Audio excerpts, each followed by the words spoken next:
So I'm still a couple ahead. 2 minutes to go before we start.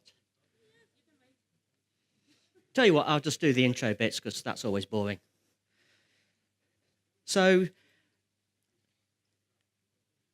theoretically, I'm not supposed to start for a couple of minutes, but seeing as I've got a captive audience who were expecting somebody else.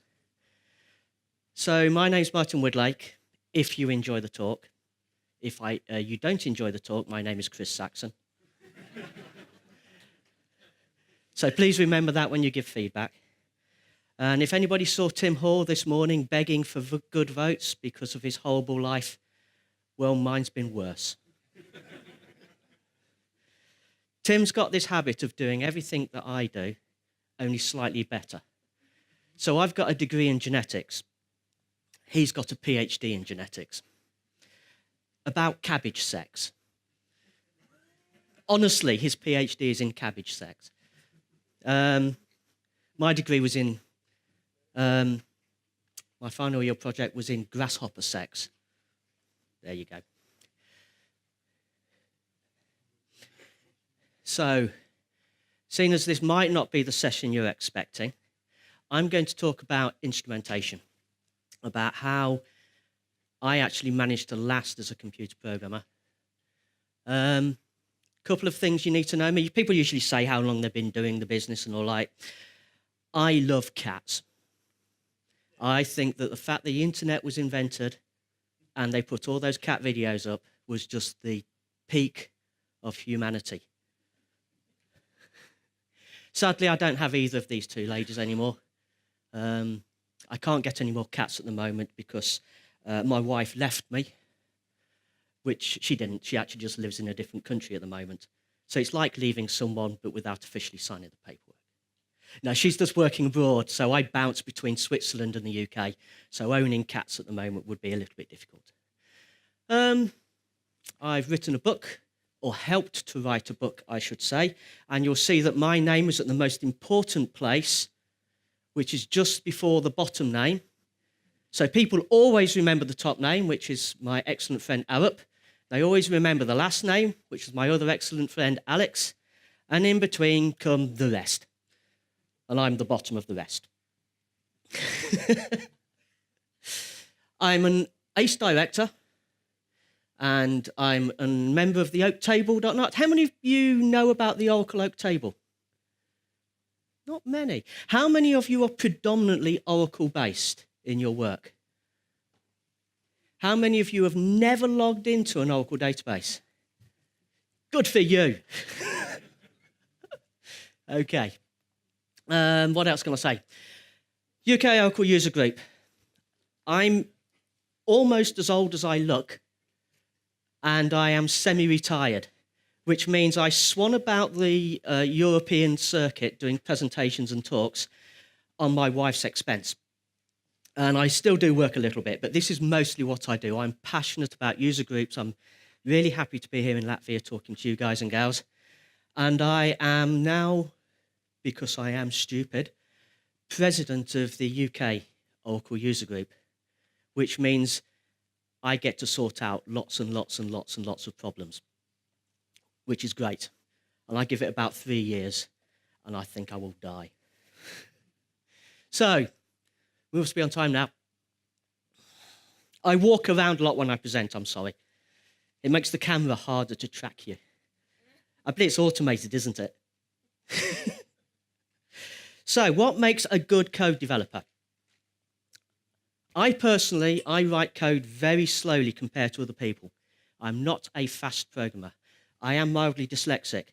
The number of times I've tried to shit down the database rather than to shut down the database is phenomenal. I'm not very quick on the uptake with new thinking. I started off with a language called Mumps. Anybody heard of Mumps?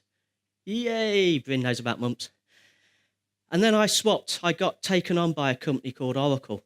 And when I got taken on by that company, Oracle was a teletext company for one of the British TV companies, which just threw up low graphics information about, what the weather is and what the news is. I thought that I was joining them. but I was joining this strange relational software company. And I went on a course to learn SQL. And it confused the hell out of me. But it was a 5-day course, and by day 2, I'm thinking, this isn't happening. Everybody else had got it. It wasn't happening.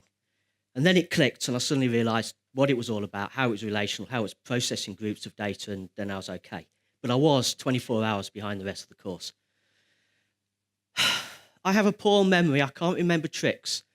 You know that thing where you want to check whether if a date range is within another date range, and you just check whether the minimum of one is below the maximum of the other, and the maximum of the other is before the maximum of the other. I can never remember how to do it. I have to look it up every bloody time. I blog, and I actually put a blog post up about this just so I could go to my blog and remind myself how to do it. This is me being British and self-deprecating. I'm smart, but not usually. I'm a genius at doing things wrong. And I spend a lot of time fixing other people's crap code, which I hate doing. But you learn a lot. You see a lot of things. You also see a lot of good ways of doing things. But the thing that I learnt very early on in my career was instrument your code. And you're all thinking, yeah, we all instrument our code. You all do it wrong. Actually, hopefully, most of you don't do it wrong. But, yeah, I've been doing this for 30 years now. And I've started to realize that although I like giving cool talks about the latest technology and little fiddly bits of PL SQL that do or don't work properly, hybrid, that a good tool. Anyway, I now do more introductory talks and go back to the basics, because I realized a few years ago that when I go back to the basics, I always learn something afresh. And it's always good to look back at what we assume we know well. So that's enough intro bollocks. Stuff. So what is instrumentation? It's information about the progress of your code. What happened, when it started, when it finished. Oddly enough, those two bits, when I started, when I finished, is so simple to do and is so useful. And on so many production systems I've seen, it's information it's very hard to find. You know that a problem occurred, that something ran slowly. People that, the managers are coming and shouting and complaining, because that's what managers do when something's gone wrong, is they fix it by shouting and complaining and pointing at the Oracle DBA, because it's always the Oracle DBA's fault. Shut up. If you don't know how long that task took yesterday, how do you know whether it's slow today? You can't. You just cannot understand if there really is a problem or the magnitude of it. So the manager is shouting and screaming because the report was late. It ran for an hour and 1 minute. And they needed that report at a specific time for the business process. And you look at it and you find that yesterday it actually took 59 minutes. The day before it took 59 minutes. The day before it took 59 minutes. So something has changed, but only slightly. And so it should be easier to fix. Whereas if yesterday it ran in 3 seconds and now it took an hour and 1 minute, you've got a much bigger problem to sort out. So you get a feeling for the scope of the issue. If your instrumentation is good, it's recording things like the input parameters for your code segments. So you know if something's changed in how a piece of code is being executed. It should instrument every significant milestone, significant being key, or significant branch points. You don't instrument every single loop iteration. So if you've got a process which is working its way through 10,000 sales, you don't want to write a line of code out saying processing ID 12345, processing ID 12346, 12379. A, because it's a waste of time. It will slow things down. And B, when you come to look at your instrumentation to work out where the problem is, it's a forest of information. It's just too much to handle. So your instrumentation should be just enough information to tell you what's going on. And I tend to err towards maybe slightly less instrumentation, but the ability to turn it up if you hit a problem. So the ability to change the level of your instrumentation is fantastic. It takes a bit more time to implement.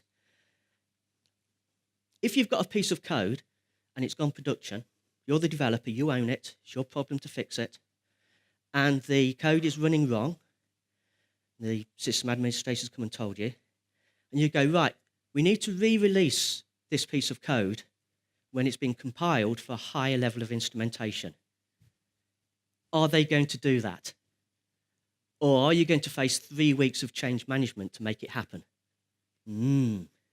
But if you can just change one value in one table and turn the instrumentation up, most sites will go, oh, go on, we'll let you do that.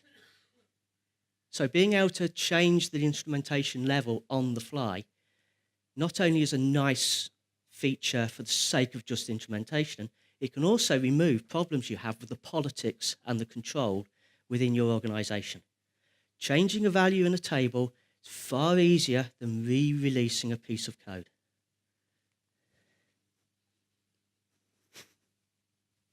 Who's done this? It usually works. So it's just disappearing slightly off screen. Oh, well. I've heard that the definition of stupidity is doing the same thing twice and expecting a different result. Sometimes, though, it does give you a different result. And the reason you would run it as the same is because you've turned your instrumentation up, so you run it again and get more information out.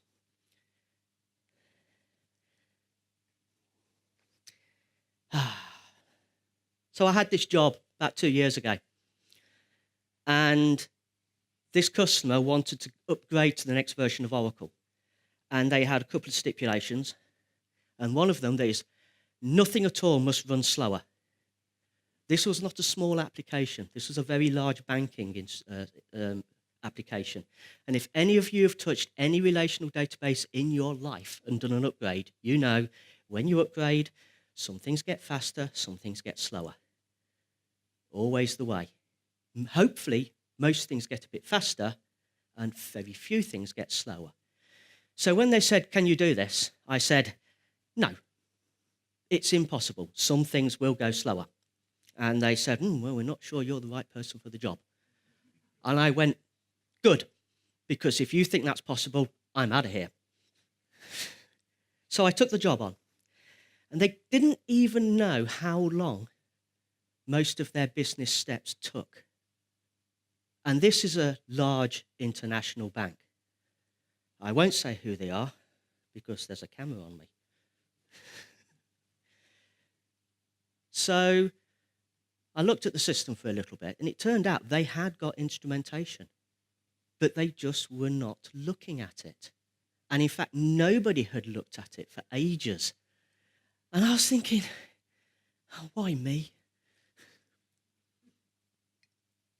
But I analysed that instrumentation, worked out how long each step was taking, and I was able to look back in time. I could see how long that step had been taking for weeks and months and get a profile of the activity. Then, when I worked on the test development system, ran everything, I could see what times they were running in, compare them to previously, do a bit of calculation because the system was not as powerful as the production system, all that good stuff that comes when development is done on a tiny little box and production is run on a 12-node rack. So I was able to work out the things which were running slower and do something about them. And if it hadn't been for that instrumentation that they didn't even know they had, I would not have managed to do what they asked me to. When we actually went live, every single step ran within about 20% of my prediction. And I don't know whether you're impressed, but every now and again I think about it and just smile. It was probably the most impressive thing I did that nobody appreciated. So, Instrumentation is not optional in an optimal system. I strongly believe this. Instrumentation should be there if you have a well-developed application, whether it's a small little desktop application or whether it's a massive international bank. No instrumentation equals lots of pain in the future. I guarantee you that. When you have a problem, where is the problem occurring? Unless you get an error saying it broke here for this reason, you're guessing. Most problems with a mature system are usually about performance. If it's been working, it will continue to work. It will just work more slowly. Now, that can class as broken. If something is not acting, not running in a time period that it satisfies the business requirement, and that's the only thing it has to do, then you've got a problem and you have to fix it. If it's running below the need for the business don't care. You should leave it alone probably. But if it is a problem, you need to know when it became a problem and whether it's been a gradual change or whether it's a sudden change. If it's a gradual change, the way you investigate the problem is going to be different. You're probably going to look at data volumes. You're not going to look at a plan change because it's probably just things have got slower and slower and you've only just noticed.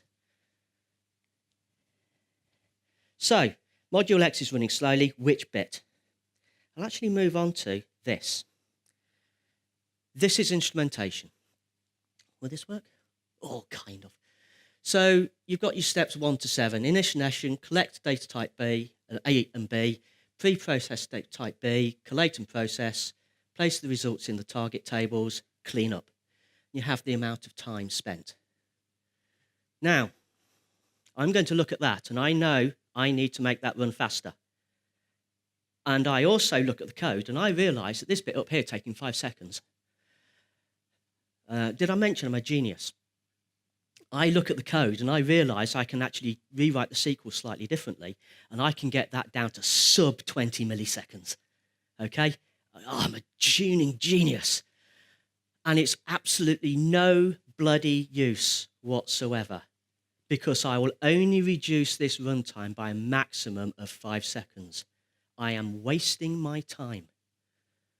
What I need to do is go, whoa, 103 minutes. If I can halve that, I will sort the problem out. You can only work that out if either you've instrumented your code or you put in a huge amount of effort guessing first. And I hate guessing, it wastes time. Instrumentation stops the guessing. It tells you exactly where to look. So I'll look at that. I'll see what's happening with B and I'll change it. I'll highlight one thing. There's no point looking below this, really. That's where your time's lost. That step is taking up the time. But the problem may be higher up. 200,000 records. Before, when it ran, it was finding 15,000 records, and that step was taking 8 minutes. What had changed was a subtle thing within the data spread. And the problem was this step was finding an order of magnitude more records than were needed, and they were actually being filtered out correctly at this step, but that took time. When we fixed it and got back to this, we fixed the problem.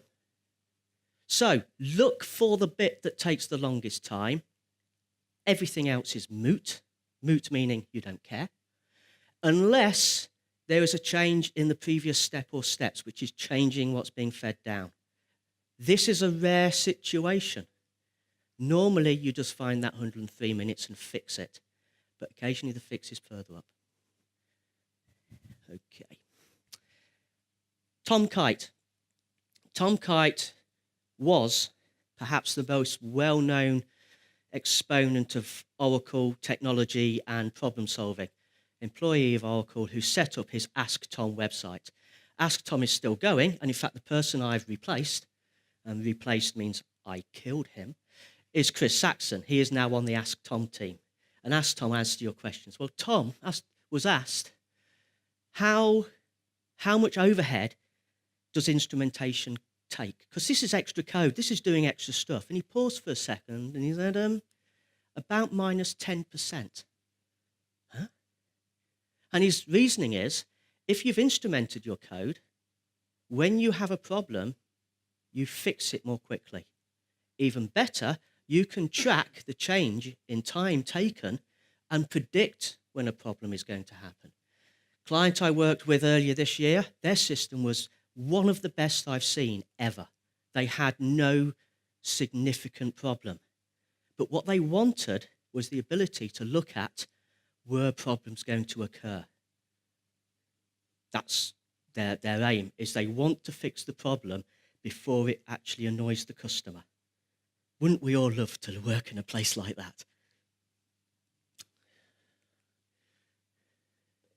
Thinking Clearly by Performance, this quote is by a book by Carrie Millsap.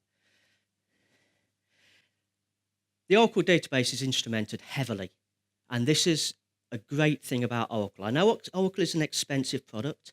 I know that some people don't like Oracle. I don't think it's always the right tool for the job, but it is a damn good enterprise-level database, and I love them because it's fed my cats for the last 25 years. One of the reasons it's so good, it is instrumented. It records every time events occur, how long they take, what's happening. And the instrumentation is great. It doesn't solve your application problems very often because it's too detailed, but it gives you the information to work from to do so. I am primarily an Oracle performance person, and the instrumentation of Oracle allows me to do what I do. So it's not enough to rely on to fix most business problems, but it certainly gives you a leg up. Sometimes, if you've got an application problem, sometimes it's not the database. I know that's a shocking idea. Sometimes. It's usually the network. Anyway, I've tried to appeal to your logic and your understanding of why you should instrument. Now I'm just going to threaten you. Who here's got a pet? You love your pet? If I find out you're not instrumenting your code, I'll find where you are.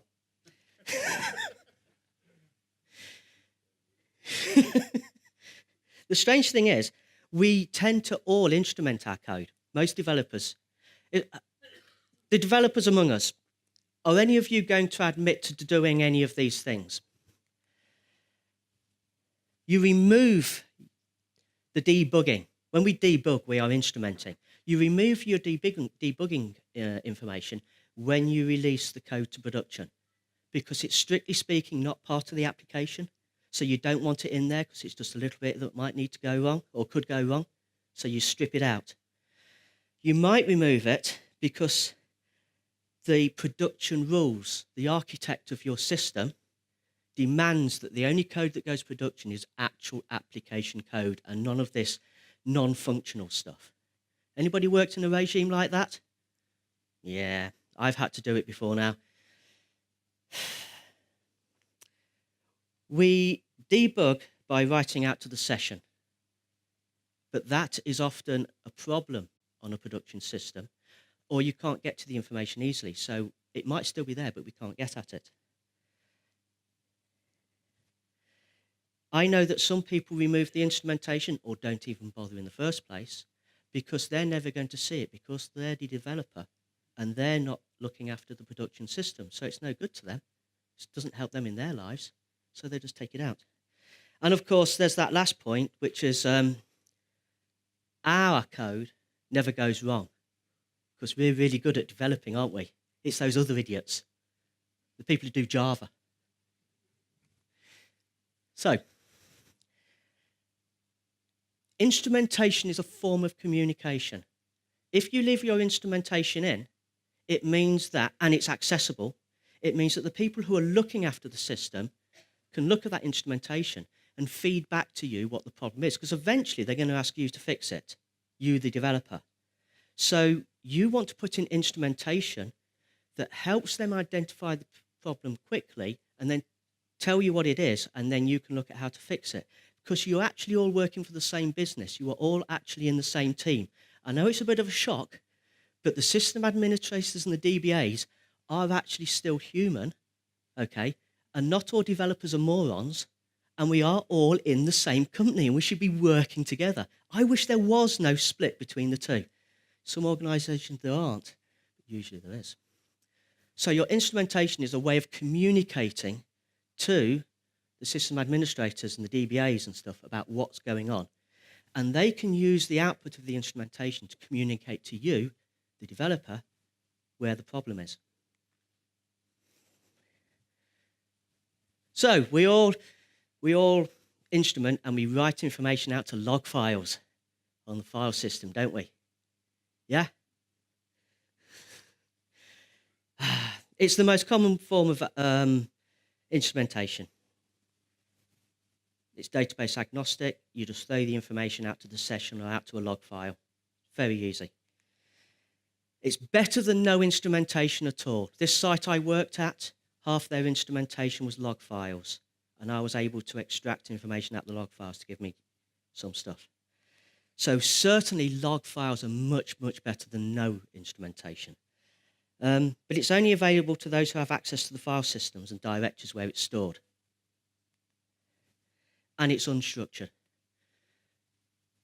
If you've got an application where you're using 4 or 5 different technologies, code technologies, the log files usually go in different places, and the structure changes from application to application. And to get information out of there can be an absolute pain in the backside, because it's all just free text. It's just, oh, the code did this, and oh, I'm now going to run this bit, and I finished at this time. When did you start? Oh, it's somewhere up there. But it is a brilliant way to learn sed and awk, or whatever file manipulation you use to try and track down where the problem is and to correlate bits together. The slow running was on Thursday, 11 a.m. The log files, they have an incrementing counter in the name, no date time. How do I find the correct log file? Damn. It's the log file for the controlling corn shell, not the .gerbil code that's actually doing the job. Where's the file for the .gerbil code? It's somewhere else. Damn. Now it calls Java. Have you seen the output from Java? By the way, if you were at the keynote at the beginning of the day, which was an excellent keynote, it was mentioned that a manager, an architect, needs to understand generally how code works. I did a Java for Managers course about 8-10 years ago because they realized I was becoming too thick to learn anything new. So they sent me on a course that was meant to teach me the general structures of Java, struts and different methodologies. And it was the only Java training I had before I started looking at Java error files. And as a consequence, it was tough to learn. Right. This log file destination is automatically cleaned up weekly. And the error occurred last Tuesday. And now it's Thursday. Damn! The log file's gone. So using a mixture of log files, destination formats is like following German cookery instructions using American measurements and Italian times. It's just not going to be easy. So I think you should use log tables. You're working with a flexible data store. You've got an RDBMS somewhere. Why not store the instrumentation in that? Because you can then query it. You can look at the information in various simple ways. SQL is a powerful but simple language to use. Timing information is easy to store when you put it in a database and compare. It's just so much easier to work with information in a database than an information spread over a load of files. And you can keep the information for almost forever, because most databases are like, you've got gigabytes, if not terabytes of storage underneath them. And you can do trend analysis. You can actually write simple code that detects if any application is increased in runtime by more than 25% compared to the last time it ran. And you have that running, and it only flags up the things where that happens. Suddenly, you're ahead of the game. You know a problem's occurred even before the manager starts shouting at you. So you can already be fixing it. I live and breathe Oracle. Uncle Larry owns my soul.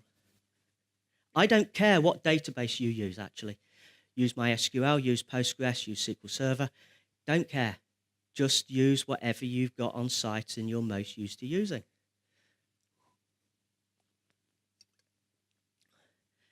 Just because this is a challenge I had last time I did this talk, somebody came and says, well, we don't use the database for everything. I said, so? So why would we log information in the database if we're not using the database in that part of the application? Because it's just a sensible place to put your logging information. I've already talked about why log files can be a problem. Chucking all the information into a central repository means you know immediately where to go. And when you architect your system or your systems, when you come up with the way that your business or your part of the business is going to do this stuff, you decide on a database to use and you build a few central calls, methods, processes to store that information. That's all you need to do. Somebody writes it once, you use it many, many times. It's all about this encapsulation of code and just doing it the fewest number of times you can. So all your production code of all flavors write once to this destination. If your site cannot allow developers read access to a store like that, then your site has a problem. I believe firmly that you give developers the information they need to do the job. If they're working on a database, you let them see the data dictionary. If they're writing code that goes on production, you should give them some ability to check that that code that's gone live is the code you expect. And if you're writing log files or into a table, you give them at least read access. Because they're developers, they're writing your key applications. Of course they can be trusted. And if you're the DBA or the system administrator, you want to be able to call on the people who wrote that code to help you. Because if you can't, you're going to have to fix it. And you don't know anything about .gerbil.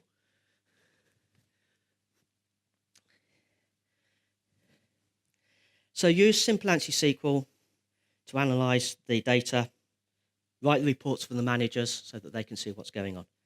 It's a perfect RDMS task. So if you're in the situation where not everything is using the database, as I said, just write a simple method or methods to call it and chuck it in there. It's got to be better than using files or having no information. Right, from now on, I'm going to use Oracle as my example. And I'm going to skip some slides because this is predominantly a talk about Oracle initially, and I've modified it for this talk. And I didn't modify it quite as much as I hoped because I thought I had another couple of hours. So if you were here at Camille's last talk, I was sat there going, typing. So I talk about Oracle because it's what I know best. DBMS output. Who uses DBMS output? Yay, it's brilliant, isn't it? No, it's not. It sucks. We use it because it's the crappy McDonald's of food. I've been in Riga now for about 5 days, and I've really enjoyed the bars and the restaurants here and had some wonderful food, some wonderful beer. You will have to threaten me with a big stick to make me go into McDonald's. Okay? Some people love McDonald's. They are deranged. But it's so easy. You go and say, Big Mac and fries. You get your Big Mac and fries. You eat it, feel slightly sick, job done. So DBMS output line, you just stick it. In fact, yeah, you do this. Begin, DBMS output line, sys timestamp, started. A couple of others, sometime you'll put sys timestamp end. Doesn't really matter what this code is. Who cares? It's code. Code's boring. You take it a step further because you get tired of writing DBMS output and adding the sys timestamp all the time. It's a waste. None of us want to keep writing the same thing. So you write a little simple procedure, which does the DBMS output line, passes out what you've passed in, and automatically adds the timestamp. Those timestamps are brilliant because it tells you everything you need to do all of your how long did each step take. And then you just say PL, because that's the name of my procedure. Started, PL, processing country X. and your code is a lot neater. We all know this. We're all developers. We're all good at this stuff. And you can make that procedure do all sorts of extra bits for you, like record the environment, record which user, stuff like that. I hate DBMS output.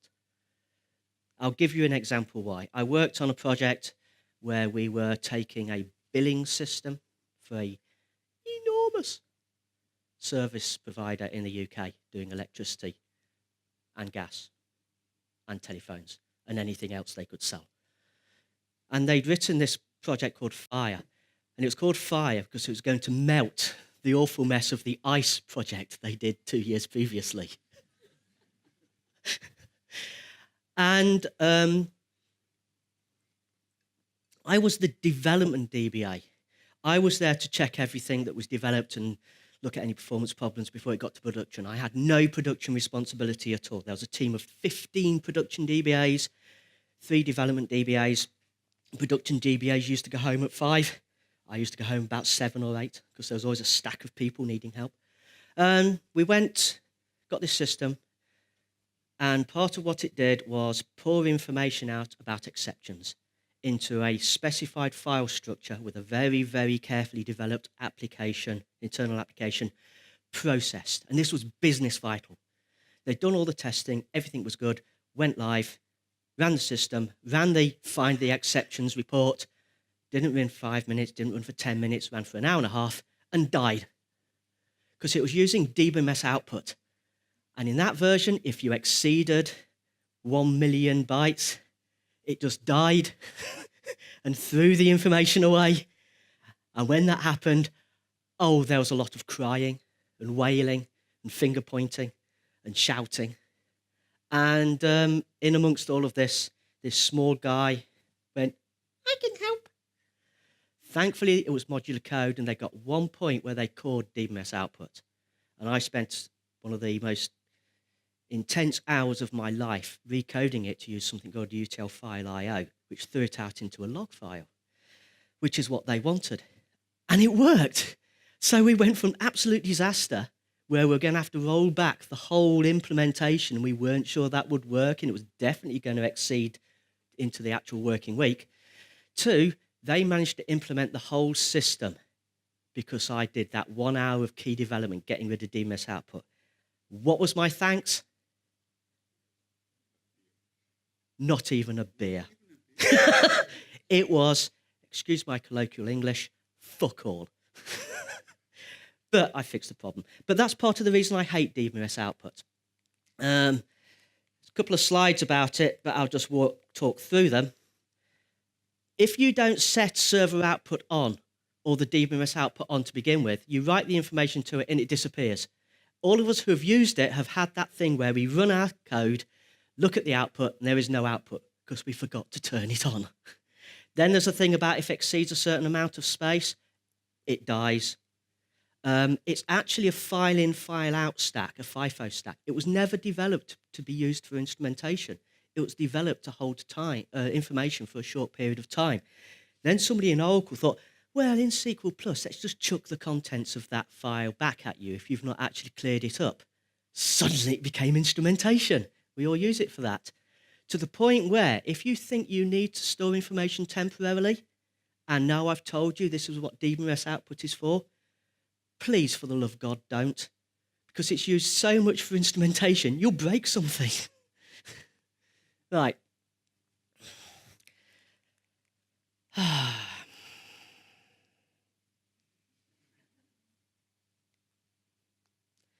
I'm going to get waved at soon.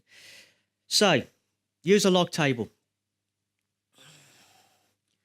DBMS output is questionable. Log files can be tricky. With log tables, you can see the current status. One of the things you can't do with DBMS output is nobody can see the content of DBMS output till the process has finished. Nobody, no how that I know of.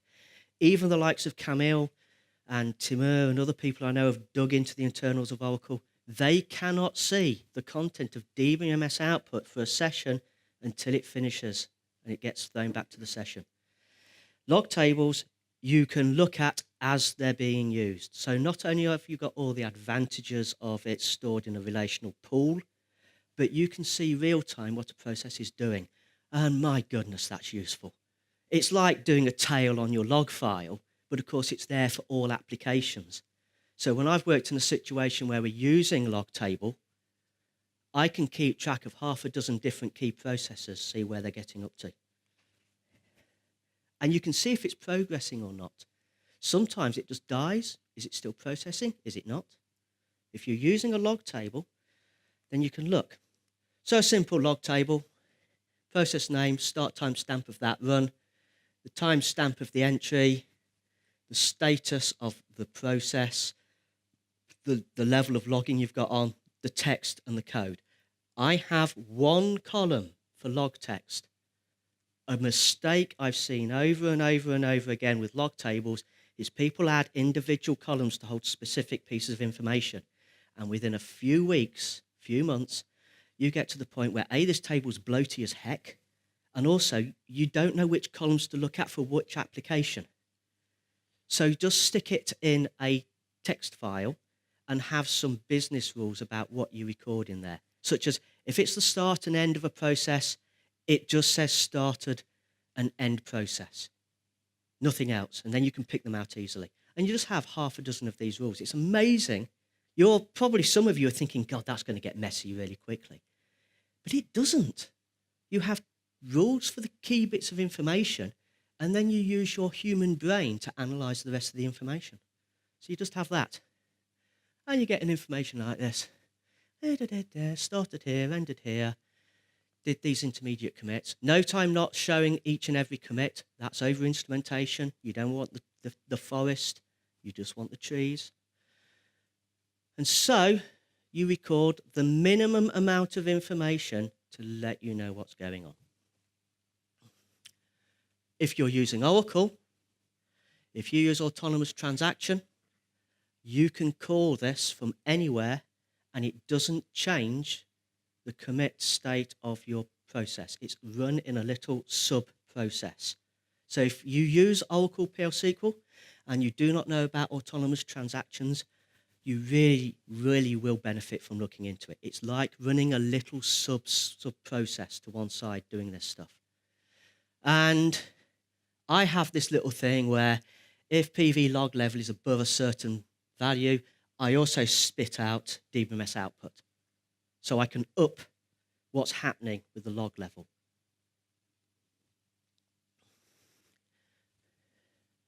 That's just making the same point, really. I'm just showing how you build up the information you throw out into the log file. And this sort of thing's useful. You've got a loop, but you only every 10th mod loop count 10 do the commit and write out the log. That's usually 1,000 or 10,000. So just using a modulus, you can say only record the information 1 in 1,000 iterations or something like that. And I use log level. So when you call the program, you at various stages, if the log level is this or greater, write something out, otherwise it's ignored. And that's how you turn the logging up and down.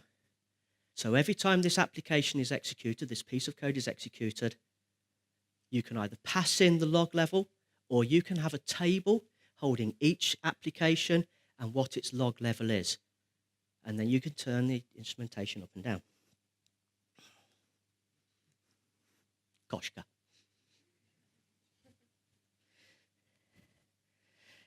Just going to finish mentioning DBMS application info.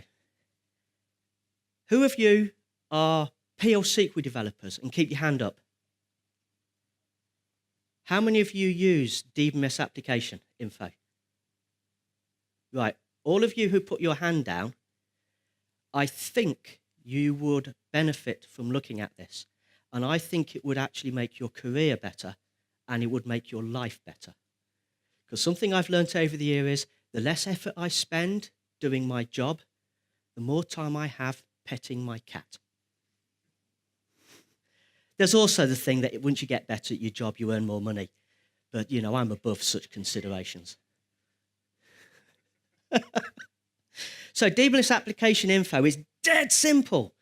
It records up to 3 things: the module, the action, and the client info of your session. And it sticks it into $session, which is held in memory. It's a logical table held in memory. There's no I/O. It's just a change to a memory structure, in effect. And that information is visible to anybody who can see the internals of Oracle, or DBAs, some developers. They can all see that. But it's also visible by nearly every single performance and monitoring tool out there. So you can have a look at what the module and the action is for every single session on your database. And the idea is that your module will be something like end of day processing, and the module would be create new accounts or balance the records or whatever your individual thing is doing. And you just store that small piece of information. And it's lightweight. It's like, I'd have to try quite hard to spot any time lost doing this. And it's perfect for showing which parts of your application is taking up the most time. So if you get, this is, it's just gone off the top, but it's Enterprise Manager for your PC. It's the basic version. And you can pull out and you say, show me the activity of the database by module and action. So I can see that the most demanding thing here is KTSJ, which I know is an internal thing. And the next thing is pop purse. That's taking up most of the CPU. And it's doing this thing called creating families. I now know what my database is doing. Exactly what it is doing. Yeah? So which applications are taking up the most CPU, most I/O, all that great stuff. And you can even just get it to show the modules and what they're doing, not just the activity of the database, but just the modules. All tools that can look at Oracle performance will do that. And it's easy to do. You just say, I've got this module which just says DBLIS application info, set module. And it sets module and action. And you can just set action. And that's all you do. DBLIS application info, set module or set action. And I bet you've got about a minute, haven't I? 2 seconds. So I'm not going to allow you to ask questions. I'm just going to use the last 3 or 4 minutes I've got to finish off. I'm around for I was going to say the whole conference. I have to go at 2 o'clock tomorrow because I've got to go to Switzerland to see a lady. Because I need more money. Am I saying this? There is something called read module. So in every single piece of PLSQL, if I have the say-so, the first thing you do is you record what the module and action was set to. Then you set the module and action. And throughout your procedure or package, you change that as needs. And at the end, you set it back to what it was. So that if your application, your package was called from a bigger job, which was setting its action and module, you don't lose that. And it means that nothing's going to get set or be seen, I should say, with an old module and action. So you just add very simple code, beginning and end, which stores that information, then you record it as you're processing, then you reinstate what was there before. And it's so lightweight and so wonderful. I was asked a couple of years ago what my favorite part of Oracle was, and I actually cited this, just because I wanted to make more people aware of it. DBS application info is free to use, and you can always write your own thing. If you don't have any of the expensive, very good value tools from Oracle to look at the performance information, there is nothing wrong. There's nothing stopping you grabbing from $session, module and action, and any information you like, and writing it to a set of tables. Be a little bit cautious. AWR and Ash, which are the things that Oracle use for their performance monitoring, they've been carefully designed to be lightweight. They sample. So if you do start grabbing information out of the SGA, out of $session yourself, just put a little bit of thought in, but you can do that.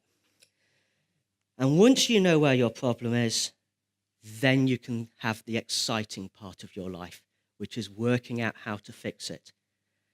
I would offer to give you a talk on how to fix the problems you found, but then I wouldn't have a job, so I won't. But actually, it's the most fun part. Finding where the problem is just boring and drudgery. Once you know where the problem is, coming up with ways to fix it is exciting and interesting. So instrumentation moves the boring part of your job, leaves you with the interesting, exciting part. That is me completed. You might think that a cat in a blender is cruel, and it is. But I do know one thing. That cat climbed in of its own accord, because that's what they're like. Admittedly, I put the top on. Thank you very much.